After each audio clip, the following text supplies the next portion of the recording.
Muy buenos días, tardes o noches. Sean bienvenidos a una nueva edición de Martes Populares, el espacio de conversación y diálogo con personas involucradas en el cine, el audiovisual y en la cultura en general. El día de hoy es especial porque tenemos un programa muy simpático y nos acompaña para esta edición María de Jesús Trujillo Casanova y Carlos Caramantín Guzmán. Jóvenes, creadores de contenido, también investigadores, lo que está pasando tanto en la cartelera comercial o como alternativa de nuestro país. Va a ser bonito hacer este recuento, este programa de cierre de año con ustedes. ¿Cómo están, chicos? Bienvenidos. Hola, estamos bien acá. Mm. Emocionados por la temporada de premios. Muchas gracias, Alberto, por la invitación. Un saludo también a la compañera para hacer creo, una conversación muy divertida, porque creo que a Sí, todos los que investigamos sobre cine y demás nos gusta esta época de fin de año, porque hacer los recuentos, recordar lo que vimos muchas veces tenemos muy presente lo que vimos en los últimos meses y recordar y rememorar lo que vimos en enero, en febrero, en marzo es súper, no solo alentador, sino bien divertido. Entonces, esta conversación creo que puede ir por ese lado y que exploremos todos los aristas, tanto del cine internacional como del cine nacional, que están respondiendo mucho al contexto político, social de la actualidad. Así que puede ser una conversación, creo que va a ser una conversación muy interesante. No, sí, se van a divertir ahí a preparar unas imágenes, pues, de ahí ustedes se relajen, se dispersen y podamos conversar sobre lo que nos gusta y nos apasiona, que es el cine. Entonces, comparto pantalla y arrancamos. Ahí está, comenzamos contigo, Mari. Por favor, sería interesante conocer un poco de estos trabajos que estás haciendo en Instagram. Un poquito, cuéntanos un poco de tu página para que la gente te ubique y la idea que tienes tú con tu proyecto, ¿no? yo soy comunicadora social de profesión y mi pasión siempre ha sido el cine, desde chica. Me acuerdo mucho el día que me enamoré del cine, que fue cuando vi a Penélope Cruz hablando en español en los Oscars, cuando ganó su premio a Mejor Actriz. Y bueno, desde ese día veo películas mucho. Tenía la costumbre de ir al cine mucho con mi mamá hasta ahora. Íbamos casi todos los fines de semana de chica, entonces el amor al cine es casi innato en mí. Y bueno, creé mi página hace un par de años, en 2023. Entonces desde el 2023 estoy tratando de ser más constante con mi actividad en cuanto a la crítica o cinematográfica, al periodismo cinematográfico y bueno, en general hablar de cine. Tengo una página web, un blog y una página en Instagram que se llama Cine Nova. Y bueno, trato de subir clips, comentar, hacer edits de escenas que me gustan, por temporadas a veces, temáticas de Halloween, o bueno, en esta que es la temporada que todo cinéfilo espera, que es noviembre, diciembre hasta marzo, que son los Oscars, que es el momento más importante, digamos, del cine mundial. También pude conocer mucho de festivales al asistir a festivales, eh, y, y eso, me dedico a eso, a la actividad cinematográfica, también soy fotógrafa. Sí, y yo coincido mucho contigo en las funciones de prensa. Mm. Me ha parecido, este año creo que nos hemos conocido por primera vez también, Mari. Chévere lo Sí, que creo. estás haciendo desde tu página también y este aporte que tú le das justamente a hacer más simpático el contenido que nos presentas. Y en el caso de Carlos es curioso, a Carlos lo conozco ya hace algún tiempo ya. Y lo que Carlos se dedica también es a la investigación, ¿no, Carlitos? Tú eres más de ahí, de sabueso detective. Sí, un poco. Siempre me ha gustado mucho desde que conecté con el cine desde que era niño. Algo que siempre llamó mi atención era la relación que tenía el cine con la gente y con el público y cómo respondían a diferentes tipos de películas, ¿no? Y ya cuando tuve la oportunidad de hacerlo, cuando surgió la pandemia y trabajamos con mi compañera, de hecho con los compañeros que aparecen en las imágenes, Silvana y Patricia, vimos en una oportunidad con el crecimiento del cine peruano en el 2019, ¿no? En la respuesta del público precisamente a una película específica que fue La Revolución y la Tierra, ¿no? Y cómo la gente respondió también a un documental, despertó en nosotros la curiosidad de, ¿sabes qué? Tenemos que esto que investigarlo y analizarlo porque no es tan común, ¿no? Entonces, a partir de eso nació esta primera investigación. De hecho, esta investigación, si bien se publicó en el 2021 y ha ido rotando, ya hemos trabajado en una segunda parte que felizmente hemos conseguido la oportunidad de seguir trabajándola, ¿no? Hemos ganado el último concurso de investigación para, para poder realizarlo, porque sentimos que es necesario, que el cine nacional necesita ese tipo de estudios, ese tipo de investigaciones. Muchas veces algunos estudios se centran solamente en géneros, se centran solamente en cantidad de personas, y a veces hay elementos en el perfil del consumidor y cómo esperan y cómo se identifican con su propio cine, ¿no? Muchas veces no sabemos por qué películas como Chavín de Guantar les va tan bien y otras películas que también abordan temáticas sociales luchan por la cartelera, ¿no? La respuesta más fácil sería decir publicidad y los actores y demás, pero sentimos nosotros que va un poco más allá de eso. Entonces Ujú. queríamos averiguar esos detalles y conocerlos, y siempre, desde que yo tengo un espacio que se llama Celuloide Cine, donde no solo realizo crítica de cine, sino también cubro noticias en el día a día. Siento que son cosas que la gente necesita saber para mantenerse entretenida y captar atención sobre proyectos que quiere seguir tanto en cine nacional como internacional. Y creo que se está funcionando muy bien. Creo que el público peruano es a veces es subestimado por sus propios, con muchos de los propios creadores. Creo que no saben muy bien cómo conectar con ellos, pero el público quiere historias nuevas, quiere historias donde se ven reflejados, y también quieren historias que hablen de su día a día. Entonces, captar ese tipo de cosas son las que me gusta investigar, porque así como la sociedad avanza, el cine avanza, el arte avanza y la gente cambia y evoluciona, así que tenemos para rato con la investigación y el trabajo académico. Bacán, bacán, Carlos. Qué bueno que nos introduzcas un poco también parte de lo que estás haciendo ahora. Bueno, entonces comenzamos. ¿Qué les parece con el cine mundial? Entonces, este año, 2025, ha sido un año que diríamos la cosecha ha estado interesante. Y repasando las 13 películas más vistas hasta el momento que estamos conversando, que es 21 de diciembre, no está incluida Avatar, ahí vemos una característica, ¿no? Que la mayoría de películas de mayor asistencia son o secuelas, o recuelas, o franquicias. Casi no hay ningún proyecto nuevo, no hay ninguna idea nueva, novedosa, o son refritos, o son reboots. ¿A qué se debe este fenómeno? ¿Ya la nostalgia nos ha ganado? Yo creo que sí. O sea, es muy difícil como que asegurar qué está pasando concretamente, pero yo creo que tiene mucho que ver esa parte de nostalgia colectiva de una generación que ya creció y el éxito que han tenido ciertas películas en su momento, que eran películas para nosotros, que éramos niños, y también el cambio que ha habido de audiencias. Es muy diferente como veíamos nosotros quizás el cine de niños a cómo ven ahora niños el cine. Nosotros no teníamos acceso a plataformas de streaming, teníamos que esperar al capítulo o al estreno de la película en el cine o en, no sé si teníamos cable Disney Channel o si no teníamos cable en Latina o en algún canal, no sé, en algún canal nacional de televisión abierta. Entonces había esa expectativa de qué va a pasar, tampoco había tanto spoiler en los trailers.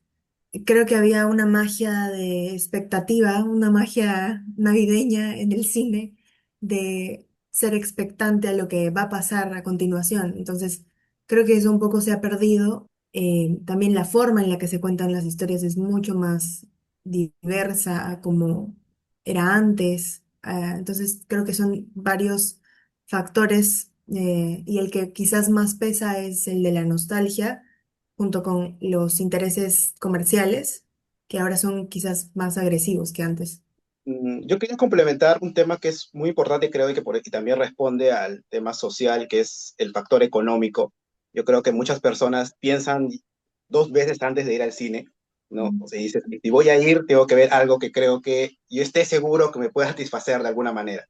Entonces, ¿cuáles son estas películas que responden a eso? Las franquicias, pues, ¿no? La gente sabe, por ejemplo, le gustó mucho Lilo y Stitch, la película animada, entonces voy a ver Lilo y Stitch live action porque me van a contar lo mismo que ya sé que me gusta y voy a salir feliz del cine, que es algo que no pueden darse el lujo las películas originales, porque las personas quizás lo ven como un riesgo, no tienen el dinero para ir todas las semanas al cine, quizás van una o dos o tres veces al mes, entonces quieren sentirse seguras de lo que van a ver, va a ser algo que les guste, les encante y que estarán contentos con su familia o amigos. Vemos, por ejemplo, que la película original, digamos, más taquillera del año es F1, que es la película de Brad Pitt. Original, entre comillas, porque termina siendo también una película producida por una marca, que es F1, la Fórmula 1.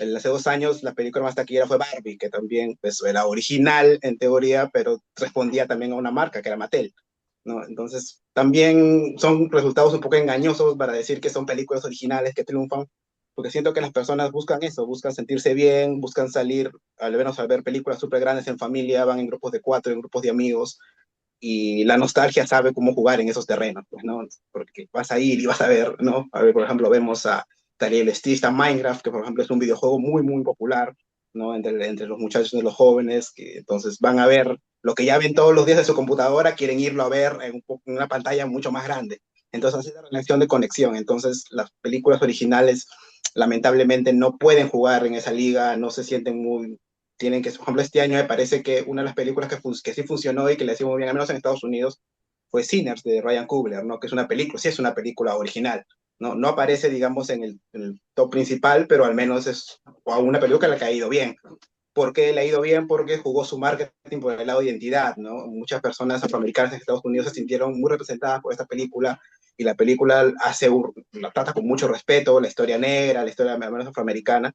Entonces, por ahí quizás ese tipo de películas pueden llegar a conectar con el público en base a cosas más emotivas, más emocionales, ¿no? Y tal, pero como vemos el cuadro, siempre va a ser los nombres que ya conoce la gente, que reconoce, ¿no? Este año, por ejemplo, Avatar seguro va a terminar siendo la más vista, que también es una película que ya tiene 2 películas antes, ¿no? Y ahora está Nesha 2, que si bien es China, también tiene una secuela, ¿no? La gente de China ha ido a ver porque ha visto la primera y le gustó.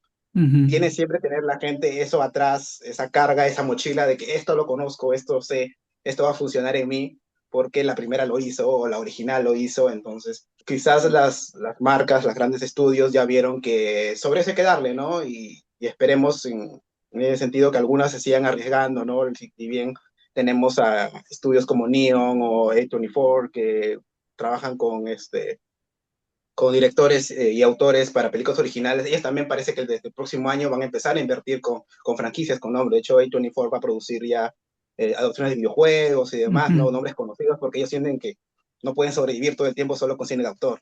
Entonces, va a ser un camino difícil para el cine, no solo independiente, sino también original, pero ya también hay que asumirse que esa es la nueva normalidad. Y tomando en cuenta un poco lo que tú dices y viendo el cuadro, uno diría, oye, Warner tiene ahí sus bien ubicados algunos títulos y sorprende que esté en venta. Como un estudio que tiene unos porotazos ahí, que gana millones en marcas, en franquicias y todo lo que produce, esté en venta y sea una plataforma que sea la primera opción para comprarla, ¿no? Esto va a cambiar un poco también la dinámica de la distribución comercial de una película, ¿no? De grandes estudios, por ejemplo. Sí, está súper fuerte porque no solo Superman, digamos, o Sinners han sido grandes éxitos o se han ido bien en cine, sino también la película de Paul Thomas Anderson, One Bad de la Pera Norte, también es producida por Warner, y si bien no fue un gran taquillazo, le ha ido muy bien para hacer una película de un autor, digamos, un poco de nicho. Y Minecraft también es producida por Warner, si me parece, o sea, ha sido el estudio que este año ha reventado, le ha dado de alma a Disney, por ejemplo, que solía ser, digamos, antes de pandemia, creo que fue en el 2019 que Disney metió creo que 6 o 7 películas en el top 10 del año de más taquilleras, creo que en el año metió creo que 5 que superaron los 1.000 millones, que ahora es muy difícil que una película supere los 1.000 millones en esta normalidad. Respuntó y ahora Warner es que está tomando un poco esa batuta, pero los resultados son engañosos porque asumo que también marketing debe ser muy pesado y si bien vemos números muy grandes, se les hace más difícil a los estudios vender sus películas, tienen que invertir en streaming. Siento que Warner está desde ya hace varios años en un limbo raro, porque también, de hecho, lo vendieron hace poco los nuevos dueños, Discovery, que son los dueños actuales de Warner, la compraron, me parece, en el 2021, 2020, por ahí, bueno, mezclaron los contenidos de ambos estudios y no le ha ido tan bien, y ahora Netflix ya da por hecho la compra, ¿no? Si bien hubo ahí Paramount, que ahora pertenece a la familia Ellison, que son hiper mega millonarios, estaban metiendo ahí con Netflix peleándose un poco por quién finalmente se quedaba y parece que Warner al final ha decidido ir con Netflix porque siente que de alguna manera va a proteger su contenido ahí, pero sale el dueño de Netflix a decir que va a reducir un poco la ventana de exhibición porque él cree que a la gente no le gusta ir tanto al cine, después se termina reivindicando, así que el futuro parece un poco incierto porque al final no sabemos qué es lo que piensa este señor, porque ahora Netflix, por ejemplo, estrena en Estados Unidos las películas una semana para que califiquen al Oscar y después la saca. Y la película, por ejemplo, a Latinoamérica difícilmente, algunos países llega, a pesar que Argentina o México por ahí llega también una semana, pero a Perú ya no.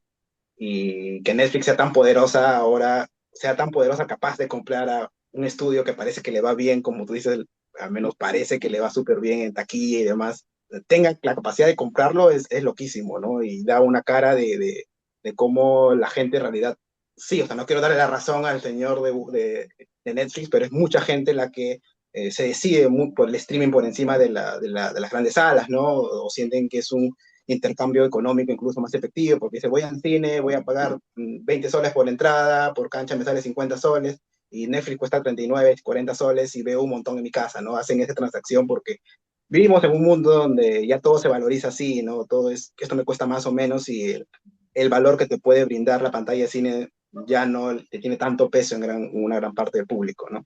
Sí, pero retomando lo de Warner, sí, oí esa noticia y debo admitir que me dolió, porque Warner es la casa de Harry Potter y yo soy fan de Harry Potter hace muchísimos años y sí me parece que la forma en la que va a cambiar la identidad o el ADN de Warner, que es HBO y todas las películas que conocemos, ahora va a tener otra marca a futuro y sí va a haber un cambio en tanto a esta identidad visual que ahora se va a regir por Netflix, ¿no? Y como Carlos dijo, no sabemos lo que piensa el jefe y hay que tener que adaptarnos a esta nueva forma de hacer cine que hasta ahora es incierta, ¿no?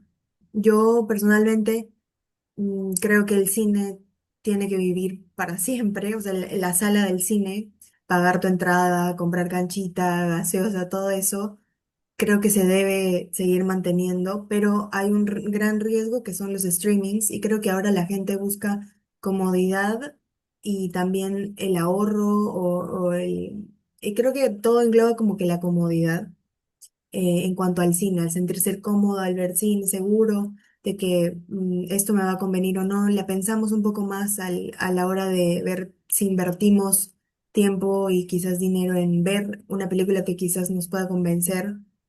Entonces ya no somos como que tan abiertos a la hora de decidir quiero ir al cine porque me gusta el cine y me arriesgo y ya, sino que somos quizás también a la vez un poco más selectivos. Yo sí consumo cine de streaming como todos ahora, pero sí ir al cine es, digamos, fijo al menos un par de veces al mes trato. Pero también existe algo que ustedes hablaron, que las películas no llegan tanto a los cines peruanos o tenemos que esperar muchos meses después de ya haber sido spoileados por todo el hemisferio contrario del mundo, de los cinéfilos españoles, de los británicos, de los americanos, que sí tienen mayor acceso al cine mundial que nosotros. Ujú. Claro, y no sé si es porque ya estoy viejo, me siento viejo, pero yo me enfrento dos problemas ahora a ir al cine. Uno, nuestro bendito tráfico, ¿no? Esto es disuasivo, o sea, ya es como esta batalla, así como la película, es una batalla tras otra, ¿no? Ya, si puedes aguantar eso, ya bacán, ahora anda a la sala. Y si vas a la sala, que es, digamos, ya los precios son relativos porque hay promociones, ¿no? Entonces, eso es relativo, pero entrar a una sala de cine ahora es pelearte con una persona a veces que está con el celular mirando una película y concentrándose en lo que tiene que hacer en su día a día, ¿no? O sea, yo siento de que, por eso digo, no quiero parecer un viejo renegón, esa batalla también la perdí, ¿no? Ya no me echarme con un compadre, un extraño que está mirando su celular, es tal vez, ya es un poquito, ya demasiado estresante, pero ya, esa batalla la perdí. Entonces son serie de factores que ya hacen que la experiencia de ir al cine, muy al margen de la calidad de la obra, la Sí. rechaces. No sé cómo están haciendo ustedes sus rituales, cómo están combatiendo eso.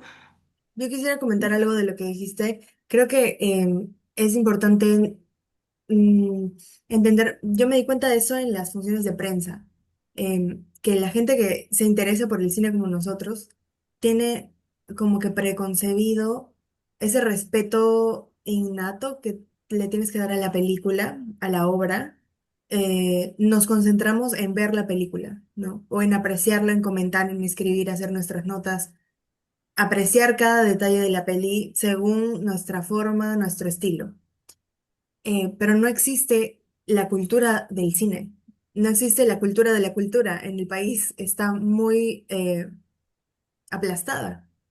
Y la gente, la mayoría de personas que van al cine, son personas que van al cine por diversión, porque quieren salir de la rutina, porque quieren tener una noche de cine y entretenerse y divertirse, pero no van porque quieren apreciar la actuación de, no sé, Leonardo DiCaprio, porque el plano les pareció interesante, o porque la narrativa es cronológicamente loca.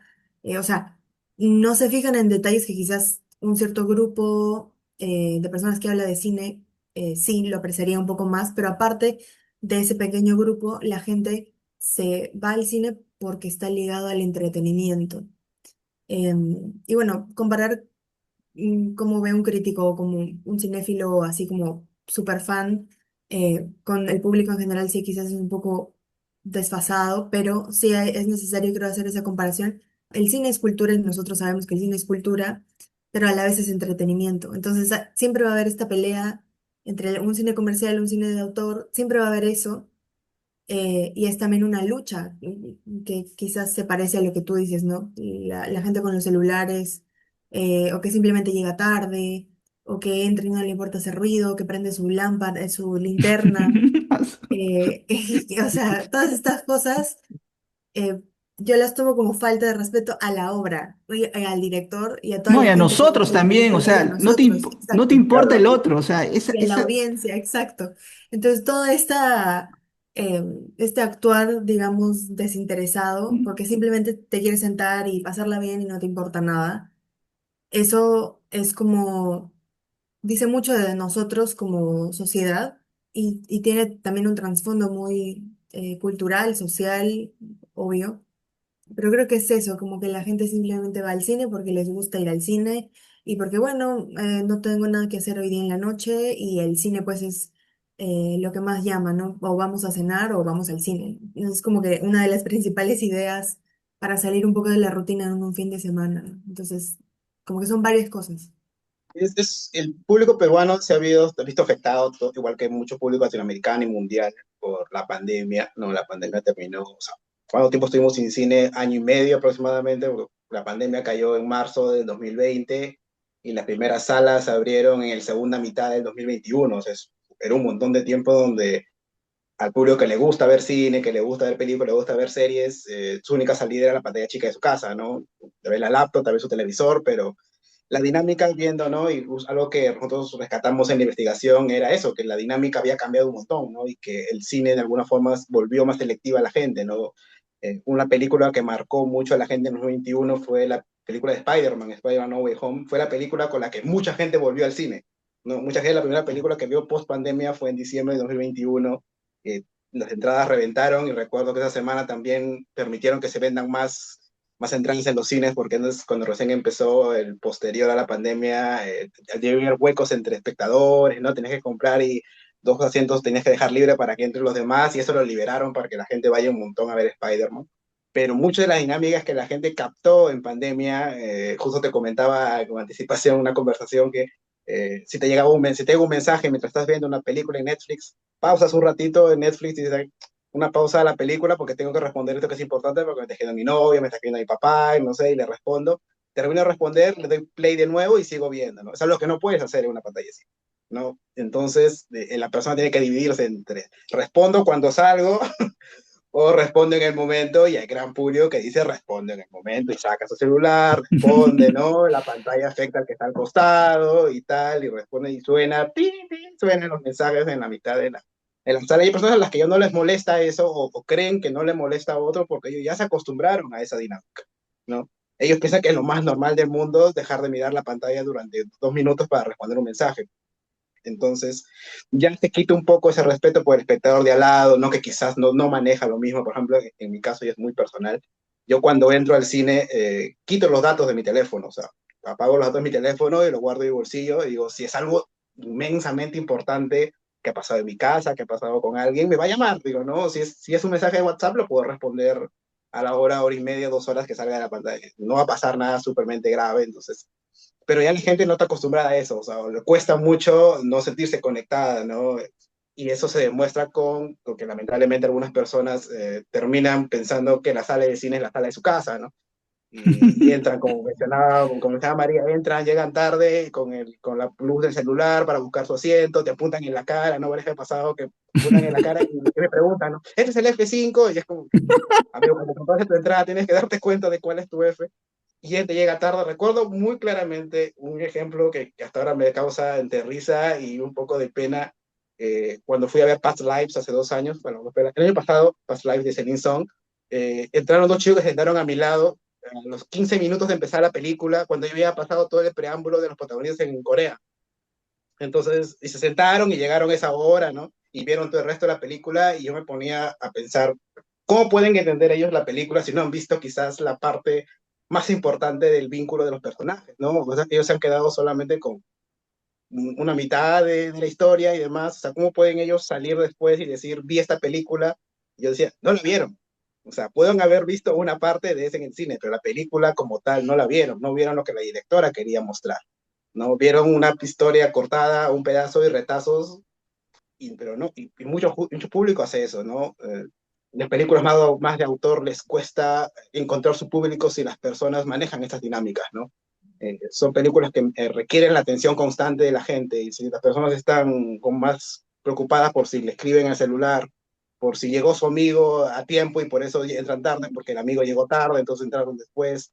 Cuando esas cosas son más importantes, y yo no trato de juzgar a las personas, cada uno no es un juicio de valor, digamos, pero si esas cosas terminan siendo más importantes que tu relación con la película o la intención de tú relacionarte con el arte que estás yendo a visitar, entonces al final los resultados son los que vemos, ¿no? De que muchas personas terminan confiando más en secuelas, terminan confiando más en adaptaciones, terminan viéndose las series de Netflix, las live action de los animes y demás, porque sienten esa confianza de que acá no necesito estar con la mente 100% concentrada, no puedo darle pausa, puedo darle play, puedo ver 3 capítulos seguidos de largo y otro día solo uno, no esperar una semana, que es la dinámica de HBO, pero así estamos, ¿no? Creo que el público está en un mood muy distinto debido a las pausas que ha habido y a la tecnología y cómo se relaciona con ella.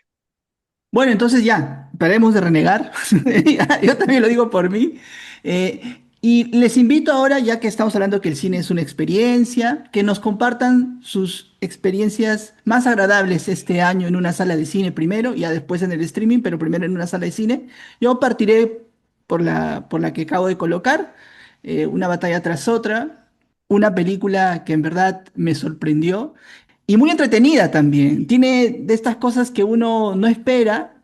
Bueno, a mí me voló la cabeza, o sea, me encantó las dos películas, me encantaron las dos películas que vi en el Festival de Cine en Lima, Sentimental Value y It Was Just an Accident, o solo fue un accidente. Fue demasiado brutal mi experiencia o mi conexión con Sentimental Value, película que atrapa mucho y que todo el mundo se puede sentir identificado en algún punto de su vida con una relación, no necesariamente padre-hijo, sino una relación mentor-estudiante y también las relaciones de familia, esas conexiones que tenemos con el otro, replantearnos nuestra unión con otras personas. Me gustó mucho, soy muy fan del trabajo de Renate Reinsve, también de Stellan Skarsgård. Me impresionó mucho el Fanning. Todo creo que en la película funcionó muy bien para que yo me enamorara, realmente salga del mundo caótico natural y me pueda conectar mucho con la película. Y en el caso de It Was Just an Accident, también creo que fue espectacular verla en el cine 2 veces, porque es muy fuerte darse cuenta de lo que cuenta la película y luego investigar de la película aún es mucho más fuerte, de cómo fue hecha, en el contexto en donde fue hecha, por qué fue hecha, qué quería decir el director, también la carrera del director. de Panahi. Entonces, creo que esas dos son como los highlights de mi año hasta ahora. Y me impactaron esas dos. Y como lo que estaban diciendo, creo que hace un ratito, el acceso al cine es distinto.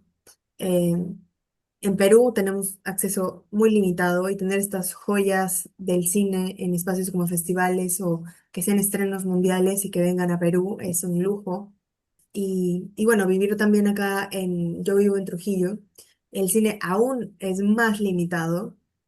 No llegan los estrenos que usualmente llegan a Lima muchas veces, o llegan un día o 3 días en horarios imposibles. Entonces, ver películas, entrar al cine y ver una película es un lujo. Bueno, Mari, yo también coincido contigo. He visto dos veces, fue solo un accidente de Jafar Panahi, y en verdad en un segundo visionado le encuentras otras cosas muy potentes, ¿ah? Yo también, la primera vez que la vi no estaba tan convencido. Fue en el segundo visionado donde le encontré otros méritos, otras cuestiones. ¿Y tú, Carlos, qué destacas? ¿Qué experiencias cinematográficas destacas de este 2025? Más de las ya mencionadas, la de Panahi y de Joaquin Trier, que ambas me gustaron mucho también. Seguramente cuando haga una lista de 10 películas del año van a estar de todas maneras. Pero yo quería destacar tres películas que creo que a pesar de que son de géneros distintos, conversan mucho y responden mucho a la situación, al contexto actual, ¿no? Este avance este lamentable avance de la ultraderecha y la censura, y terminan respondiendo, o sea, los autores terminan hablando de esto a partir de temas históricos que son Una batalla tras otra de Paul Thomas Anderson, El agente secreto de Clever Mendoza Filho y Sinners de Ryan Coogler. Creo que ambas son tres películas de género, pero que se enfrascan en algo muy interesante, que es conectan el pasado con el presente, ¿no? Si bien cómo males del mundo afectaron un pasado y terminan siendo, o se terminan sintiendo aún en el vivir presente. En cambio de Sinners, por ejemplo, a través de una historia de vampiros, ¿no? De una comunidad negra en la que llegan vampiros y terminan enfrentándose, y una película de horror y acción y demás, hablan de este activismo cultural, ¿no? De improvisación cultural y de lucha de clases, ¿no? Y también hay un gran homenaje al el recorrido de la música afroamericana en los Estados Unidos, ¿no? Responde mucho a esta época en la que mucha gente se queja de que las películas son woke y que hay demasiada inclusión y demás. Ese tipo de películas prueban de que en las historias, precisamente de las minorías, hay cosas muy ricas que rescatar y cómo son parte de la historia de una nación, ¿no? Lo mismo pasa, por ejemplo, con El agente secreto, la película brasilera, me parece excelente, porque si bien habla de una dictadura, de la dictadura brasilera del siglo pasado, conversa mucho con el presente en el sentido de que seguimos viviendo ese tipo de situaciones, ¿no? En el que líderes sociales o personas que se enfrentan al poder tienen que verse reducidas, o escondidas porque el poder los sitúa, los lleva en esas situaciones, no los deja hablar, no los deja conversar, y muchas veces están muy motivados por lo que quieren hacer por sus familias, por dejarle un mejor futuro a sus familias. El personaje que interpreta Wagner Moura de forma magistral, espero que, no sé si alcance para estar nominado al Oscar, pero debería estarlo, quizás es mi actuación favorita del año. Y presenta también ese dolor por querer buscar lo mejor no solo para tu familia, sino para tu país, ¿no? Y decir, sabes que yo quiero hacer algo importante, pero este sistema ¿no? me contrae, y es algo que vemos en la actualidad. Si bien, como mencionaba, la película se sitúa en el siglo pasado, son remanentes que aún nos siguen afectando. Lo mismo con la película de Paul Thomas Anderson, ¿no? Que quizás es mi película favorita del año, Una batalla tras otra, con Don DiCaprio y Benicio del Toro, y lo que representa mucho las formas de lucha, ¿no? Creo que lo más valioso que yo encontré en la película es valorar las formas diferentes en las que nosotros, o las diferentes personas, tratan de buscar lo mejor para su sociedad, ¿no? Vemos cómo actúa el personaje de DiCaprio y cómo actúan las personas con las que él interactúa al principio de la película, ¿no? Los rebeldes del inicio de la película, y qué forma de revolución arma, por ejemplo, el personaje de Benicio del Toro, ¿no? Que es una revolución más íntima, ¿no? Más basada en el amor y la empatía con las personas a las que cuida y protege, ¿no? Y siento que esa no es un enfrentamiento como tal, sino es que Anderson quiere hablar de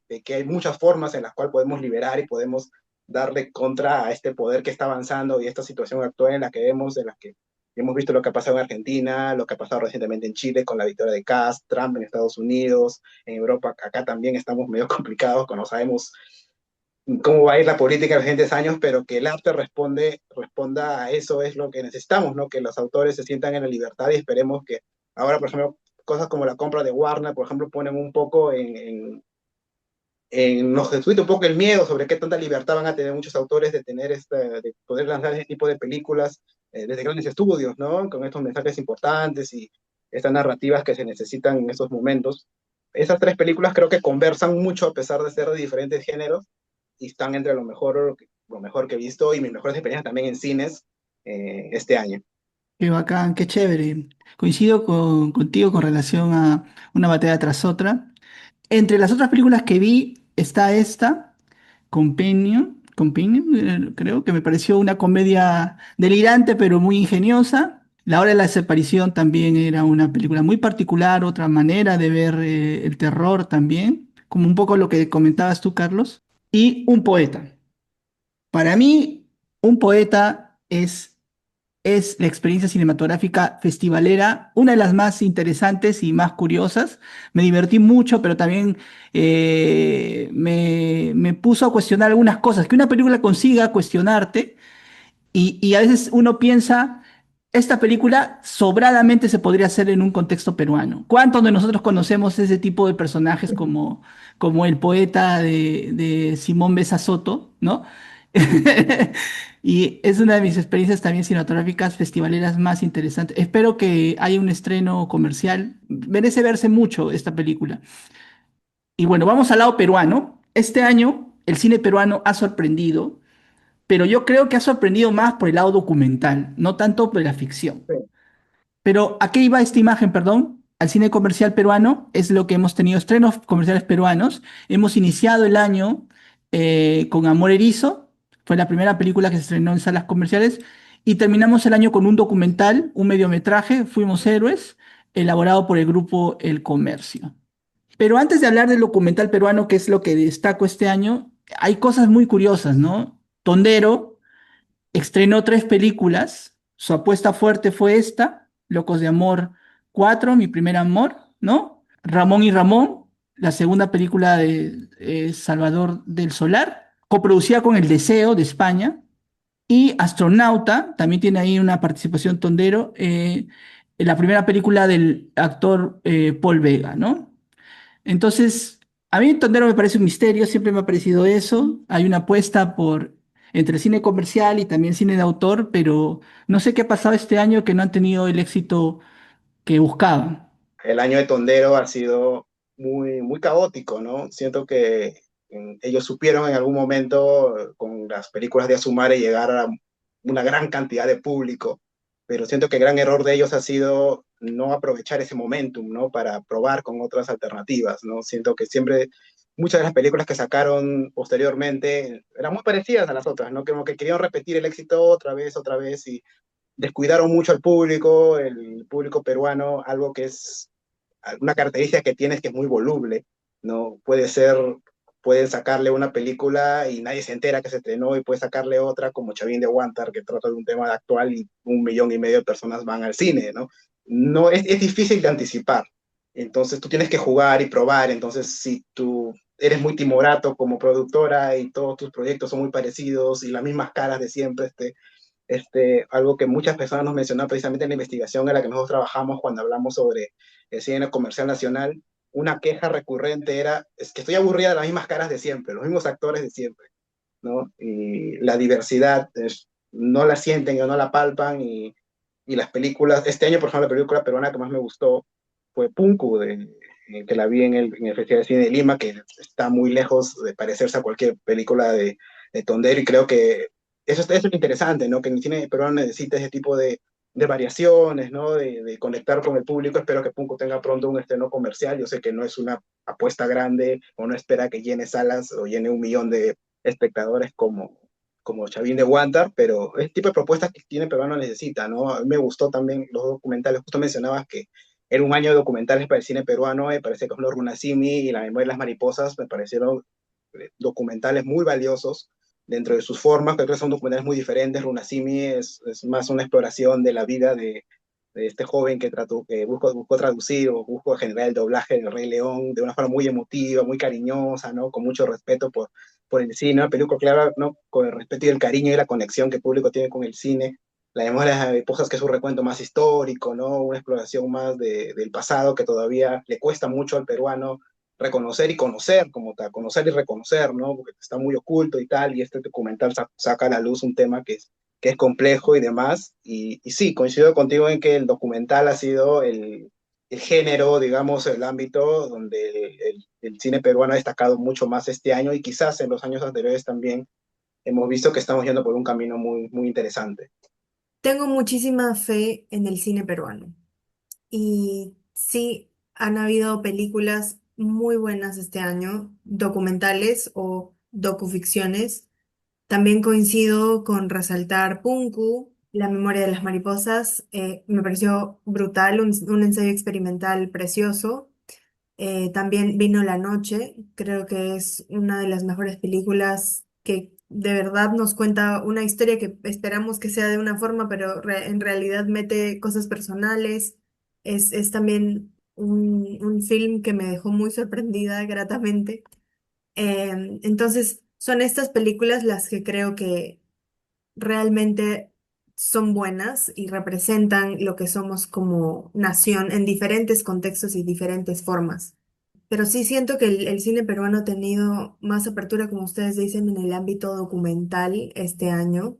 Y eso es una muy buena señal para poder llegar a las palestras que creo que Perú necesita y merece para hacer resaltar el cine que tenemos. Llevo muy hincapié el valor del cine de autor y el valor del cine que se aleja un poco de lo comercial. Entiendo mucho el cine comercial, entiendo que llama a mucha audiencia y está bien que la gente vaya a entretenerse y no juzgo eso, pero sí desearía que haya mucha más apertura a un cine autoral o a un cine que de verdad te haga reflexionar como Punku, que te haga conocer más sobre la realidad de una comunidad, o como Vino la noche, que te hace reflexionar sobre cómo es que uno se siente en un proceso tan fuerte como el de entrar a la milicia. Siento que hay muchas formas de experimentar. Ujú. Es curioso lo que dices y tomo en cuenta un poco el ejemplo de Chavín de Guantar y Vino la Noche, ¿no? Una película como Chavín de Guantar a propósito, que está hecha exclusivamente para hacer taquilla, y una película de corte autoral como el documental Vino la Noche, pero que curiosamente toca temas similares, comandos o personas que quieren ser comandos. Uno entendería que hay una ligazón y que se hayan estrenado también en muy cerca la una de la otra comercialmente, implicaría que una ayuda a la otra, Ayuda. pero fue todo lo contrario, creo yo, porque estamos ante la película Chavín de Guantar, que es la más taquillera, y una película que en su paso en salas comerciales como Vino la Noche no superó ni las 10.000 espectadores, me parece. Entonces, tenemos un problema ahí, ¿no? Tenemos muchos cines, hay un cine, hay demasiados cines peruanos que también tienen este problema de que cuando encuentran una ventana se fagocitan entre estos, me parece. Yo creo que tiene mucho que ver con algo que hablamos en un momento, que es la selectividad de las personas, ¿no? Y que va mucho con que confíen en que lo que van a ver es lo que quieren, ¿no? O sea, y con Chavín de Guantar, creo que los comandos, igual llevándolo al plano más histórico, son personas que el común de los peruanos los tiene como héroes, ¿no? Los mantiene esa idea de personas, ¿no? De personas valiosas y que hicieron, en el caso de Valer, por ejemplo, es héroe declarado y demás. Entonces, siento que las personas fueron a ver la película para validar sus propias opiniones o validar el alcance moral que tienen sobre lo que pasó en la Embajada de Japón y les cuesta mucho, en el caso de Vino a la Noche, ver algo que sientan que no es lo que esperan, lo que los puede incomodar y demás, porque muchos de los comentarios previos que se escuchó sobre Vino a la Noche después de las reacciones en el Festival de Cine de Lima, era que de alguna manera buscaba una cara distinta del fuero militar, ¿no? De la relación que tienen los soldados entre ellos y demás. Entonces, entre mostrarle eso a las personas y decirle otro donde el principal foco es vanagloriar, alejarse todo de lo bien que hicieron un hecho del pasado y que por qué son héroes y que por qué hasta ahora tenemos que respetarlo en un momento político también muy cargado. Siento que las personas dijeron, quiero ver esto donde me voy a sentir bien que me voy a sentir bien de lo que voy a ver, me voy a sentir feliz de lo que, cómo termina y voy a valorar a las personas que hicieron tal, que ver algo donde yo no sé qué va a pasar y donde de alguna forma siento que pueden terminar cuestionando mi fuerza moral sobre mi relación que tengo con el ejército. Yo creo que si bien el público peruano en general, más allá del solo cinematográfico, todo, ya tiene, ha generado un rechazo por las fuerzas policiales, por ejemplo, con el ejército no pasa eso, ¿no? Hay mucho respeto aún por la figura del militar, entonces verlo distorsionado en un documental como Vino de la Noche capta muy poca atención. Yo no sé de qué manera se hubiera vendido de forma, digo, hablando del plano comercial, venderlo de forma diferente para hacerlo atractivo, pero tampoco podías mentir a la gente sobre lo que tu propuesta abarcaba y lo que buscaba representar. Recuerdo a Paolo Tizón diciendo muchas veces que él no buscaba de alguna forma atacar al ejército, ¿no? Su documental no buscaba eso, pero en contraparte, verlo así, mucha gente emocionada con Chavín de Guantar y tal. A mí personalmente Chavín de Guantar no me gustó, no ha sido una película que me haya agradado. Por Eh, dos. Tanto en la parte técnica, no le vi muchos comentarios que decían, a mí en lo técnico está bien, personalmente no lo creo, y también siento que el código moral de la película, yo a favor de que se ficcionalicen hechos históricos, me parece de lo más normal del mundo en la historia del cine, que, ¿no? que omitas algunas cosas para darle una narrativa más funcional y demás, pero en esas ediciones también hay mucha política, ¿no? Sobre qué cosas omites, qué cosas eliges omitir para que tu película funcione y también son decisiones que responden a ideologías, por más que el director diga que no. Entonces, yo no salí convencido, pero entiendo que mucha gente sí, a mucha gente le terminó gustando porque fue a validar lo que ya pensaban sobre el hecho mismo. No fueron que le cuenten nada nuevo, fueron que le cuenten lo que ya sabían o le dijeron todo el tiempo en estos años. Y claro, y vino la noche al lado de eso, era una apuesta muy distinta, una apuesta, era arriesgarse a ver algo que no representaba necesariamente lo que uno puede creer que es un militar y bueno, el resultado ha sido la taquilla, ¿no? El resultado ha sido la asistencia de las personas en las salas. Una de las Mm. sorpresas también en este recorrido del cine peruano ha sido películas con financiamiento privado también buscándole una sensación autoral, ¿no? Y nos encontramos con este caso de un creador de contenidos muy famoso peruano, ¿no? Benjamín Doy, y su película My Story Love, que es una película agradable, simpática, que juega un poco también con los géneros y también me llamó la atención un poco, es lo que destaco, me pareció una sorpresa. ¿Qué otras sorpresas ustedes también han visto en el cine peruano este 2025? En mi caso, no fui muy fan de My Story Love. En general, las películas de ficción nacional que vi este año, por la mayoría me terminó decepcionando.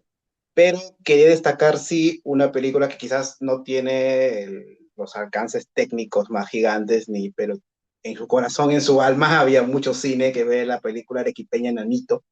Terminó como viéndome más de lo que esperaba. Fui a verla más por curiosidad que por otra cosa, ¿no? Los comentarios por ahí eran un poco divididos, pero quise ir a verla porque quería darle ese espacio al cine no hecho en Lima, ¿no? Decir que hay que apoyar en salas, voy a ir a verla, si está bien, bacán, si no, al menos fui parte de los espectadores, la estadística de espectadores que ellos puedan conseguir y poder mantenerse más tiempo en salas, y fue una grata sorpresa, ¿no? Siento que si bien ahí, como mencionaba, en cosas técnicas se pudo haber hecho algo quizás mejor, sobre todo en momentos en los que la película requería dar esa sensación de peligro y demás, pero en los momentos más íntimos, ¿no? Vemos la conversación, el nacimiento y vemos el cariño que tiene Nanito por los otros personajes, ¿no? Con la relación con la otra señora, que es su vecina, ¿no? Y que con que tuvo una relación antes, ¿no? Yo lo conecté y sí, soy muy sincero que me emocioné. Bueno, yo ya no tengo abuelos, ¿no? Ya, bueno, tengo un abuelo, pero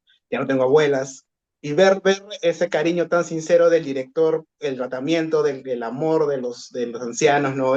Porque es fácil decir, un mensaje muy repetido es que para el amor no hay edad, ¿no? Es un mensaje súper repetido en muchos medios y en muchos espacios, pero ese planteamiento tan sincero, tan cariñoso, ¿no? De la empatía, ¿no?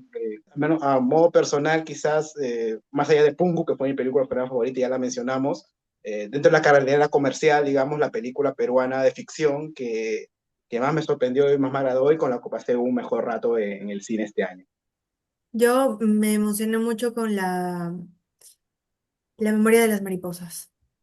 Me pareció un ensayo visual muy precioso, como honrar esa memoria que ya no existe, personas que ya no se pueden defender, que no pueden hacer justicia de un hecho que no solo pasó en ese contexto, sino que siempre ha pasado.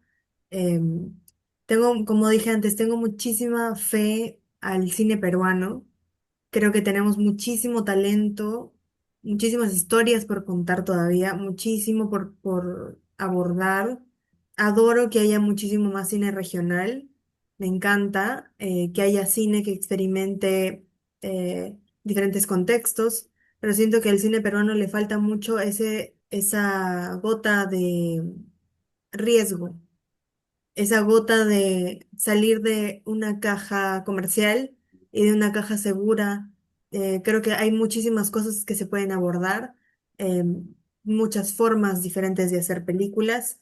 Siento que hay muchísimo talento también que está renaciendo, como el director de Punku, como Paolo Tizón, estas voces que están como surgiendo poco a poco y que hacen un cine diferente y hacen un cine más de autor, experimental o un cine comercial, pero que aborda temas que antes no se abordaron, ¿no?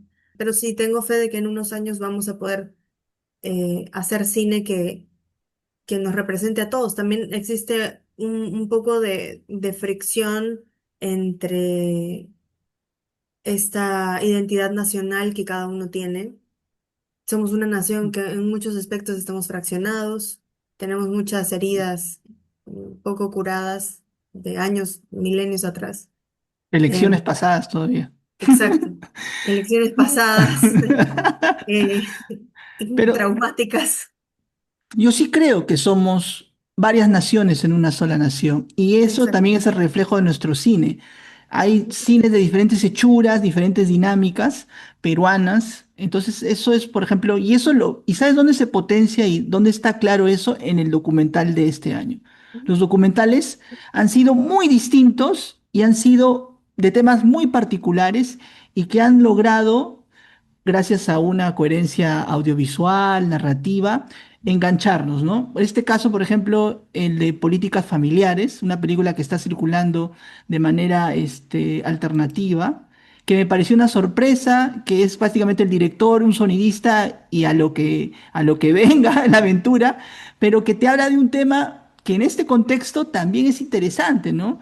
Cómo la política remueve el núcleo familiar, ¿no? Eso me pareció muy particular, es un documental de los que más he disfrutado este año. También está Caruara, La gente del río, que toma elementos de animación, toma una historia también de demanda social y lo hace de una manera dinámica, atractiva, ¿no? Es un documental que también me gustó mucho, cusqueño, ¿no? Políticas Familiares se grabó en la selva, pero el director es trujillano, ¿no? Sí, justo eso. Resaltar que el cine regional está surgiendo con todo. Ese cine necesita verse muchísimo más. Merece verse en salas comerciales, merece tener horarios en donde muchas personas puedan ir a verlas. Sí, hay un cine regional en crecimiento y como decimos los tres, creo que coincidimos, el cine documental peruano está creciendo mucho y este año ha dado demasiadas sorpresas. Ujú, sí, otra de las sorpresas es Ushpa, por ejemplo, ¿no? Algunos colegas dicen, es el caballo de Troya de este año, porque tú crees que vas por una cosa, pero terminas conversando de otras cosas, que es bien particular. Como país, el arte es lo que nos representa o es el reflejo de nuestro país, de nuestras propias luchas, de nuestras diferencias, nuestras similitudes. Y el cine también, ¿no? Vemos en películas como La Memoria de las Mariposas que aborda un tema histórico que mucha gente quizás no conoce o no desea conocer. Runa Simi, que habla de cómo el cine logra conectar tanto a la gente, tanto desde cosas muy pequeñas como la relación de un papá con un hijo, como la relación de toda una comunidad con una película. En el caso de políticas familiares que mencionas también, el hecho de que Martín Rebasa grabó, juntó todo lo que tenía en la grabación de la campaña de su papá y demás. El cine es eso, ¿no? El cine es eso, encontrarle la historia, encontrar algo que contar en medio de las cosas que no parecen tan relevantes quizás. ahí está la naturaleza del cine. Recordemos como alguna vez un profesor me dijo, la primera película de la historia fue gente saliendo de una fábrica después de trabajar, ¿no? En esa simpleza está el cine, ¿no? Ahí nace, ahí se refleja, y lo que vemos ahora son diversificaciones de eso, ¿no? De contar lo natural, de contar lo simple, y cómo eso nos conecta a todos, ¿no? Desde un niño hasta un anciano, hasta una mujer de ama de casa, hasta un profesional en política. Todos tenemos cosas que contar y todos tenemos formas de identificarnos, y el cine es ese espejo. Algo que no debemos olvidar nunca es que el cine es un trabajo, ¿no? Y que debe ser bien remunerado, y nos falta todavía trabajar más entre los profesionales que vemos, no solo que hacemos cine, sino que lo investigamos, lo analizamos y lo observamos, que hay que seguir exigiendo mejores condiciones para los trabajadores del cine en el país, para el audiovisual en el país, y que es un camino muy largo seguramente, ¿no? No tenemos una cinemateca como tal. Es un camino muy complejo en el que, si bien hay esfuerzos, falta más compromiso por parte de autoridades y demás, porque el cine es eso, ¿no? Y si vemos, y si la gente ve o reconoce la labor del cineasta, va a identificar y va a reconocer mucho más la importancia de que el cine nos refleje, que el cine sea parte de nuestro país, como en otros lugares, digamos, ya hay esa interiorización más completa, ¿no? De que el arte te debe defender, ¿no? Y que sigamos defendiendo, sigamos evitando, luchando, levantando la voz contra medidas de censura y demás, porque el cine limitado también es reflejo de una sociedad limitada, ¿no? Y no somos una sociedad con mucho que decir y con mucho que hacer, y que el cine está para eso. Complementando lo que dijo, el cine nos representa. Entonces tenemos que luchar para que más personas vean cine, para que más personas resignifiquen lo que es el cine. Resignificar, creo, el cine es una de las tareas más importantes que tenemos como nación. Compartir el cine y que las audiencias entiendan que lo que se crea en una pantalla no es simplemente entretenimiento o que la vas a pasar chévere, sino que está mostrándote una realidad que afecta a una persona o impacta en una persona, influencia en una persona o en una comunidad grande, pequeña, que es el espejo de una sociedad, es el espejo de nosotros, a los que vamos a hacer cine. Y también darle el valor que merece el cine actualmente en las comunidades, basándonos en nuestro contexto latinoamericano. Creo que es una poderosa herramienta que tenemos para luchar contra las injusticias sociales que existen en nuestros países, en nuestras comunidades. Tomando un poco de lo que comentas, Mari, está este caso de Raíz también, ¿no? Una película con muy buenas intenciones, una película técnicamente irreprochable. El trabajo fotográfico en Raíz me gustó mucho, pero que está en una posición de estar 2 o máximo 3 semanas en una sola sala en Miraflores, y no llega, digamos, al público que Raíz está apuntando también, ¿no? No le permiten que esta película cusqueña llegue al público cusqueño de manera más masiva, ¿no? Este es un peloteo entre distribuidoras, productoras, exhibidoras, que a veces no termina de cuajar, y imposibilita que una película como esta, como Raíz, que tiene todos los méritos para ser una película que se disfrute en familia, termine llegando a muy poca gente. Triste y muy, muy lamentable que sea un problema que no sea solo actual, no sea lo que viene. Recuerdo cuando se estrenaron las nuevas versiones remasterizadas de Juliana y Gregorio, por ejemplo, que son películas que abordan el tema de la migración, ¿no? De la familia y demás. Y claro, tenías que ir a los cines de Miraflores, de San Isidro, a ver si te interesaba. Hay muchas personas que les interesa este cine hecho para ellos.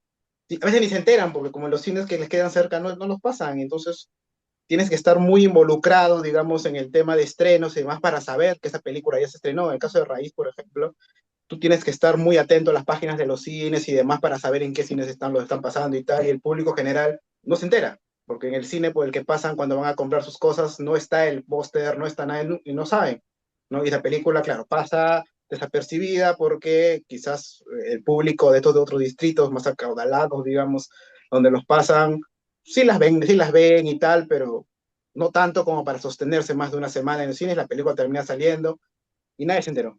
y después, claro, renegamos posteriormente diciendo, nadie fue a verla, pero gran parte de la gente nunca se enteró, algo de que conversábamos con muchos chicos en los focus group en los que trabajábamos en la primera investigación, nos mencionaban, ¿no? Que a veces se enteraban, sí, que había películas peruanas muy interesantes para verlas, pero ir, por ejemplo, al CCPUC a verla implica no solo el pasaje del día, porque ¿no?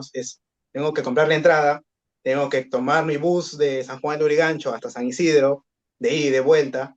Ahí hay un trayecto no solo de ver la película 2 horas, sino son ya, o sea, el viaje se convierte en 5 o 6 horas, en donde obviamente te da hambre y tienes que comer algo, no solamente en el cine, sino afuera. Entonces ya es una inversión de dinero tan alta que muchos chicos terminan diciendo, pucha, mejor no la veo, pues, ¿no?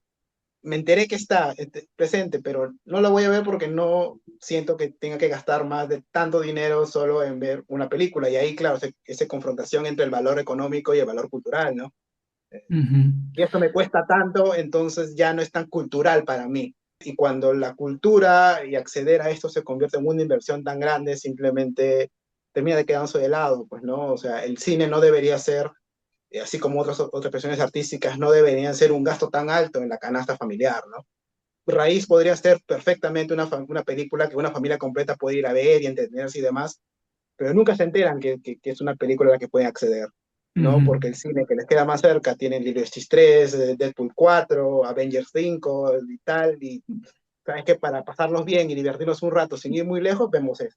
Solo recuerdo el único caso que sí recuerdo que terminó dándole un giro a esta tendencia fue Huayapirca, que también se estrenó en muy pocos cines al comienzo, pero El recibió un boca a gran apoyo en redes boca, sociales. claro.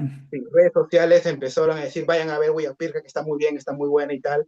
Y recuerdo que algunos medios de comunicación empezaron a cubrir precisamente ese boca a boca y terminaron abriéndose funciones en el Cono Norte, en el Callao y en el Cono Sur, lugares donde no se había estrenado originalmente la película, ¿no? A pedido de la gente, donde le fue bastante bien. Y es un hecho que no sé cuántos precedentes existen de películas que se abren muy poquito y terminan extendiendo. O sea, lo normal de las películas peruanas es que se vayan reduciendo con las semanas hasta que desaparecen, ¿no? ¿No? Ahora pones, por ejemplo, la imagen de Los Indomables, que fue una película que también considero que era accesible al gran público, ¿no? A diferencia quizás de otras propuestas de los Catacora como Huayna y Yanaguara, que sí podían sentirse un poco más de nicho. Aquí los Catacora salen un poco más al género, ¿no? A la acción A lo y a la épico. epopeya histórica, ¿no? Y también lo mismo, o sea, si bien he estado teniendo una gira por las regiones donde creo que le ha ido bastante bien, aquí en Lima no hubo la respuesta esperada o la respuesta querida con la respuesta que necesitaba o que merecía la película y poniendo mano al pecho, no sé si hay una solución cercana, ¿no? Entonces, tal vez la solución, ensayo, una respuesta es fortalecer espacios alternativos. Tú, Mari, También. estás en Trujillo, donde hay un cineclub que está dando batalla, ¿no? El cine Chimú, ¿no? Y también ver la posibilidad de que el cine subsidiado por nuestros impuestos pueda, de alguna manera, llegar a esos espacios y también difundirse en medios de comunicación, porque al fin y al cabo, medios de comunicación públicos me refiero, ¿no? Al fin y al cabo, las películas se hacen para que se vea, para que tenga un público, ¿no? Y están los festivales. Y sobre esto último quiero hablar porque también este año ha habido muchos festivales de muchos cortes y también las experiencias cinematográficas más agradables este año o más curiosas para mí han sido gracias a la Semana del Cine de Lima o al festival como el Lima Docs también, ¿no? Festivales o encuentros que te permiten ver otro cine y yo he tenido experiencias, por ejemplo, Tardes de Soledad, una película que polariza. Yo la he visto justo en una fila en el que atrás estaban los taurinos y adelante los antitaurinos. Y vieras las reacciones que generaba la película como una ola. Estabas en un estadio prácticamente. Y era bien particular. Esa fue una de las experiencias más singulares que he tenido en una sala de cine hoy o este año. ¿Ustedes tienen alguna otra que quisieran compartir? Creo que uno de los momentos más chéveres que he tenido en el festival, bueno, al que he asistido, el Festival de Cine en Lima, ha sido Runasimi. Creo que me encantó la experiencia de compartir la misma sensación con mucha gente en el festival, de valorar una película que quizás nos recuerda a muchos a nuestra infancia o a esa necesidad de sentirnos vivos o la importancia de seguir un sueño, que eso es lo que nos falta mucho a nosotros. Nos cuesta mucho ahora construir o seguir realmente un sueño porque, bueno, la vida es un poco compleja, muy compleja. Y creo que Runasimi nos recuerda ese camino, ¿no? Ese camino que no es un camino lineal, es un camino de subidas, bajadas, un rocoso, con muchas dificultades, pero lo importante es como que seguir adelante. Esa película me gustó mucho verla en un festival y que la gente se sienta conectada con lo que se estaba contando y tener ese sentimiento colectivo de esperanza, de un sueño común, de sentir que un compatriota estaba luchando eh, por hacer del cine o de la lengua del quechua, tener un lugar, el lugar que se merece socialmente. Eso emociona mucho. Entonces me gustó y rescato esa experiencia en un festival. Este año asistí, fui a la Semana del Cine de la U de Lima y vi dos películas que me gustaron mucho y al, al mismo tiempo me generó un poco de frustración posterior, que fueron Resurrection de Bi Gun, que me pareció excelente, técnicamente impecable, un recorrido por la historia de, al mismo tiempo por la historia de China, pero también por el concepto de los sueños de la gente. A ver, voló mi cabeza, es una de mis películas favoritas del año. Y la otra es Romería de Carla Simón, película española, que me gustó mucho, un montón, también igual, estas películas que hablan del recuerdo, pero sin este factor impostado de nostalgia, sino realmente por querer descubrir quién eres, siempre me mueven mucho y en este caso las películas de Carla Simón me gustaron bastante, entonces fui con mucha expectativa por Romería y las cumplió completamente. Pero luego, cuando después que las terminé de ver, porque las vi el mismo día, de hecho, salí con una frustración rara de que ya, me gustaron un montón y las quiero recomendar, pero ¿dónde la ve la gente? Pues, ¿no? O sea, después Mm. salir de esto porque son dos funciones que las presente el festival y luego ya no hay forma de verlas en Perú, o sea, y no creo que, porque son dos películas que no creo que vayan a tener no comercial posterior. Y claro, me genera un poco de desazón, ¿no? De que cuánta gente puede compartir esto más allá de las 500 personas que las vimos en la sala de la Universidad de Lima, ¿no? Muy bacán, muy bonita experiencia, pero ¿qué hay más allá de eso, ¿no? Y recordaba la falta que nos hace espacios más grandes, ¿no? Y además de los espacios alternativos y demás, una cinemateca, ¿no? Como existe en Colombia, como existe en México, ¿no? Para que este tipo de películas puedan encontrar su público entre los espectadores peruanos y que no solo los que estamos como que hacemos contenido, nos dedicamos y vemos y somos muy cinéfilos y demás, la veamos y la comentemos, pero darle oportunidad a más personas de hacerlo, porque de eso se trata el cine, porque qué grandioso tendría el cine si solo la vemos un grupo reducido de personas y queden nosotros y ya nos alimentó el alma y nos hizo y nos gustó mucho y tal, pero este concepto que habla mucho de gatekeeping, ¿no? Que existe, ¿no? De que solo es para mí, y a mí no me gusta eso, ¿no? Si algo por lo que me gusta generar contenido y compartir y hacer críticas es precisamente para que lo que a mí me guste o me agrada o le encuentro no solamente,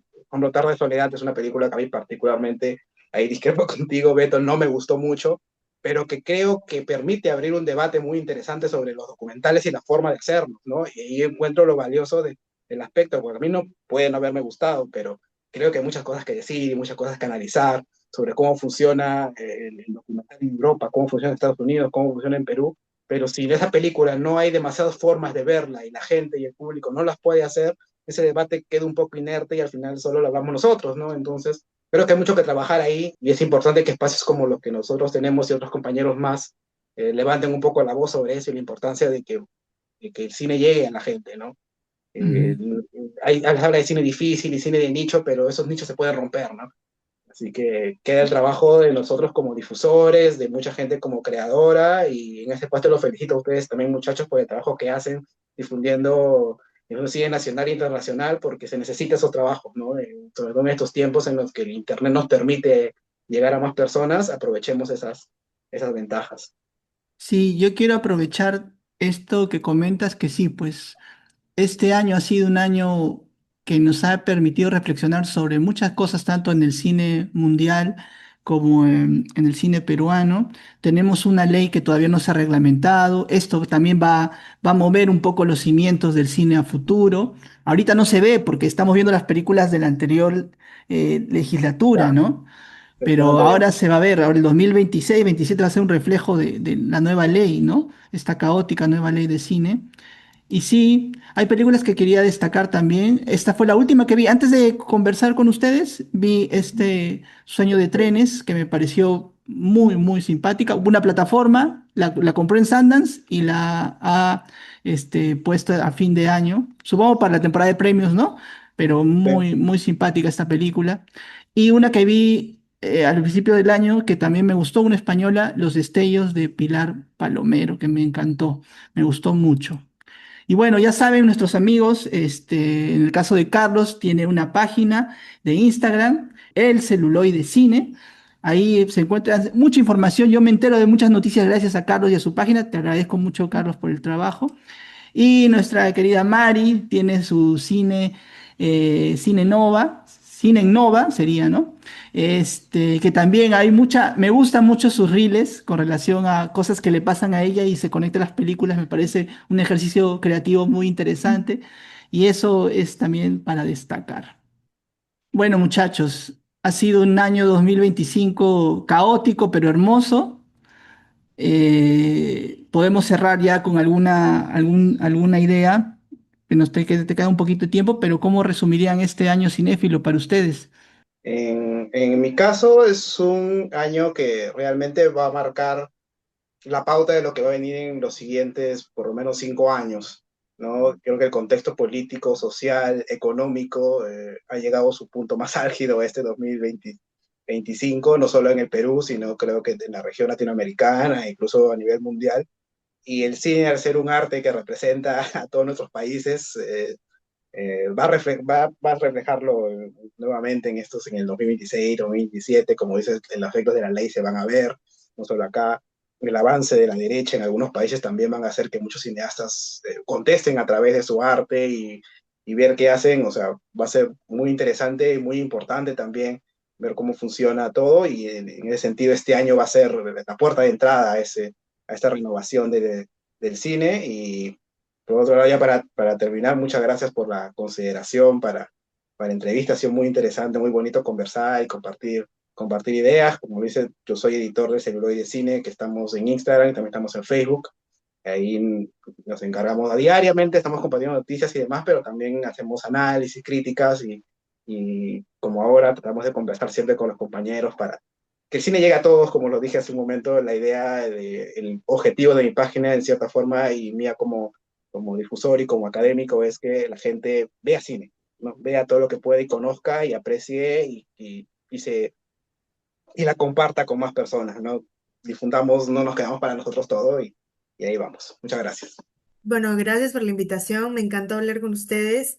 El cine y el mundo están en un momento muy convulsionado, muy delicado, por todas las guerras, las diferencias sociales, todos los problemas que sostenemos no solo en el Perú, sino en la región Latinoamérica y en el mundo. Tengo muchísima fe de que el cine puede cambiar el mundo en muchos aspectos.